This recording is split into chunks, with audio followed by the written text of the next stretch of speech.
Good morning. Happy to see so many fine folks out here and so many smiling faces. I have a very peculiar background, attitude, and approach to the real world because I am a conjurer. Now, I prefer that term over magician because if I were a magician, that would mean that I use spells and incantations and weird gestures in order to accomplish real magic. No, I don't do that. I'm a conjurer who is someone who pretends to be a real magician. Now, how do we go about that sort of thing? We depend on the fact that audiences such as yourselves will make assumptions. For example, when I walked up here and I took the microphone from the stand and switched it on, you assumed this was a microphone, which it is not.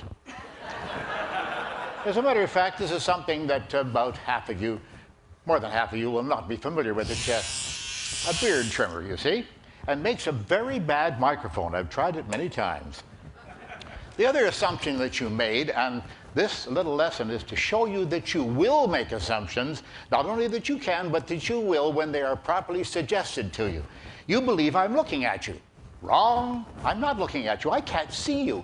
I know you're out there. They told me backstage that it's a full house and such. I know you're there because I can hear you, but I can't see you because I normally wear glasses. These are not glasses. These are empty frames. Quite empty frames. Now, why would a grown man appear before you wearing empty frames on his face? To fool you, ladies and gentlemen, to deceive you, to show that you, too, can make assumptions. Don't you ever forget that. Now, I have to do something, first of all, switch to real glasses so I can actually see you, which would probably be a convenience. I don't know. I haven't had a good look. Well, it's not that great a convenience. I have to do something now which seems a little bit strange for a magician, but I'm going to take some medication. This is a full bottle of Calms Forte. I'll explain that in just a moment. Ignore the instructions. That's what the government has put in there to confuse you, I'm sure. I will take enough of these. Indeed, the whole container.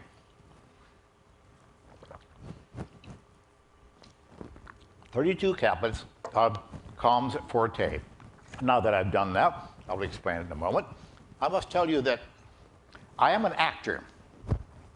I'm an actor who plays a specific part. I play the part of a magician, a wizard, if you will, a real wizard. If someone were to appear on this stage in front of you and actually claim to be an ancient prince of Denmark named Hamlet, you would be insulted, and rightly so. Why would a man assume that you would believe something bizarre like this? But there exists out there a very large population of people who will tell you that they have psychic, magical powers, that they can predict the future, that they can make contact with the deceased. Oh, they also say they will sell you astrology or other fortune-telling methods. Oh, they gladly sell you that, yes. And they also say that they can give you perpetual motion machines and free energy systems. They claim to be psychics or sensitives, whatever they claim. But the one thing that has made a big comeback just recently is this business of speaking with the dead. Now, to my innocent mind, dead implies incapable of communicating. You might agree with me on that. But these people, they tend to tell you that not only can they communicate with the dead, hi there, but they can hear the dead as well, and they can relay this information back to the living. I wonder if that's true. I don't think so, because this subculture of people use exactly the same gimmicks that we magicians do, exactly the same physical methods, the same psychological methods. And they effectively and profoundly deceive millions of people around the earth to their detriment. They deceive these people, cost them a lot of money, cost them a lot of emotional anguish. Billions of dollars are spent every year all over the globe on these charlatans. Now, I have two questions I would like to ask these people if I had the opportunity to do so. First question, if I want to ask them to call up, because they do hear them through the ear, they listen to the spirits like this. I'm going to ask you to call up the ghost of my grandmother, because when she died, she had the family will, and she secreted it someplace. We don't know where it is. So we ask Granny, where is the will, Granny? What does Granny say? She says, I'm in heaven, and it's wonderful. I'm here with all my old friends, my deceased friends and my family, and all the puppy dogs and the kittens that I used to have when I was a little girl. And I love you, and I'll always be with you. Goodbye. And she didn't answer the damn question. Where is the will? Now, she could easily have said, oh, it's in the library on the second shelf behind the encyclopedia, but she doesn't say that. No, she doesn't. She doesn't bring any useful information to us. We paid a lot of money for that information, but we didn't get it. The second question that I'd like to ask, rather simple. Suppose I ask them to contact the spirit of my deceased father-in-law, as an example. Why do they insist on saying, remember they speak into his ear, why do they say, my name starts with J or M? Is this a hunting game, a hunting and fishing? What is it? Is it 20 questions? No, it's more like 120 questions, but it is a cruel, vicious, absolutely conscienceless, I'll be all right, keep your seats, game that these people play, and they take advantage of the innocent, the naive, the grieving, the needy people out there. Now, this is a process that is called cold reading. There's one fellow out there, Van Prague is his name, James Van Prague. He's one of the big practitioners of this sort of thing. John Edward, Sylvia Brown, and Rosemary Altea, they are other operators. There are hundreds of them all over the earth. But in this country, James Van Prague is very big. And what does he do? He likes to tell you how the deceased got deceased, the people he's talking to through his ear, you see. So what he says is very often, it's like this. He says, he tells me before he passed that he had trouble breathing. Folks, that's what dying is all about. You stop breathing and then you're dead. It's that simple. And that's the kind of information they're going to bring back to you? I don't think so. Now, these people will make guesses. They'll say things like, why am I getting electricity? He's saying to me, electricity. Was he an electrician? No. Did he ever have an electric razor? No. It was a game of hunting questions like this. This is what they go through. Now, folks often ask us at the James Randi Educational Foundation, they call me, they say, why are you so concerned about this, Mr. Randi? Isn't that just a lot of fun? No, it is not fun. It is a cruel farce. Now, it may bring a certain amount of comfort, but that comfort lasts only about 20 minutes or so, and then the people look in the mirror and they say, I just paid a lot of money for that reading, and what did she say to me? I love you. They always say that. They don't get any information. They don't get any value for what they spend. Now, Sylvia Brown is the big operator. We call her the Talons. Sylvia Brown, thank you. Sylvia Brown is the big operator in this field at this very moment. Now, Sylvia Brown, just to show you, she actually gets $700 for a 20-minute reading over the telephone. She doesn't even go there in person. And you have to wait up to 2 years because she's booked ahead that amount of time. You pay by credit card or whatever, and then she will call you sometime in the next 2 years. You can tell it's her. Hello, this is Sylvia Brown. That's her. You can tell right away. Now, Montel Williams is an intelligent man. We all know who he is on television. He's well-educated, he's smart, he knows what Sylvia Brown is doing, but he doesn't give a damn. He just doesn't care.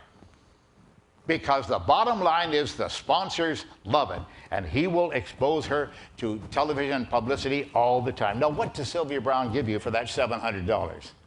She gives you the names of your guardian angels, that's first. Now, without that, how could we possibly function? She gives you the names of previous lives, who you were in previous lives. Duh. It turns out that the women that she gives readings for were all Babylonian princesses or something like that. And the men were all Grecian warriors fighting with Agamemnon. Nothing is ever said about a 14-year-old bootblack in the streets of London who died of consumption. He isn't worth bringing back, obviously. And the strange things, folks, you may have noticed this too. You see these folks on television. They never call anybody back from hell. Everyone comes back from heaven, but never from hell. If they call back any of my friends, they're not going to, well, you see the story. Now, Sylvia Browne is an exception.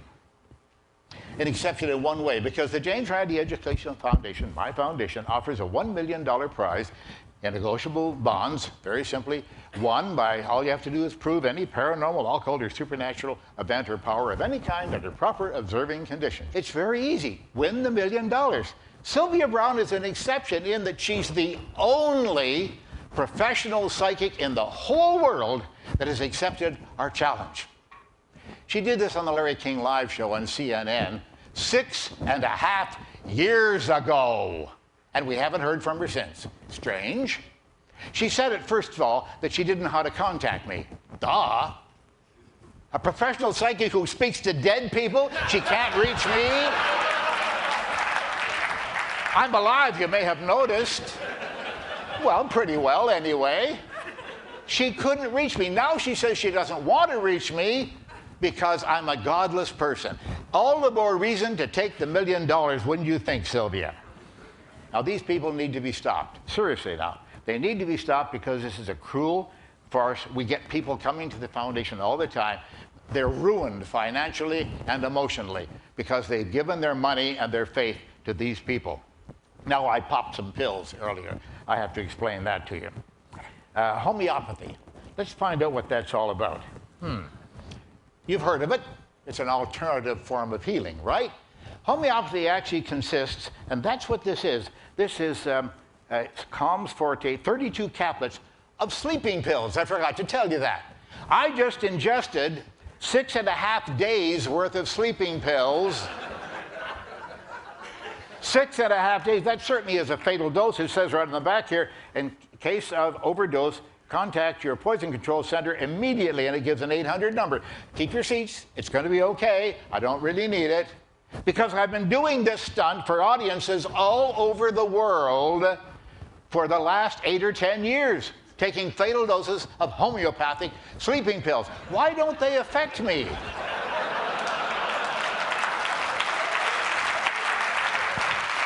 The answer may surprise you. What is homeopathy? It's taking a medicine that really works and diluting it down, well beyond Avogadro's limit, diluting it down to the point where there's none of it left. Now, folks, this is not just a metaphor I'm going to give you now. It's true. It's exactly equivalent to taking one 325 milligram aspirin tablet, throwing it into the middle of Lake Tahoe, and then stirring it up, obviously with a very big stick, and waiting 2 years or so until the solution is homogeneous. Then when you get a headache, you take a sip of this water, and voila, it is gone. Now, that is true. That is what homeopathy is all about. And another claim that they make, you'll love this one, the more dilute the medicine is, they say, the more powerful it is. Now, wait a minute. We heard about a guy in Florida, the poor man. He was on homeopathic medicine. He died of an overdose. He forgot to take his pill. Work on it. Work on it. It's a ridiculous thing. It is absolutely ridiculous. I don't know what we're doing believing in all this nonsense over all these years. Now, let me tell you, the James Randi Educational Foundation is waving this very big carrot. But I must say, the fact that nobody has taken us up on this offer doesn't mean that the powers don't exist. They might, someplace out there.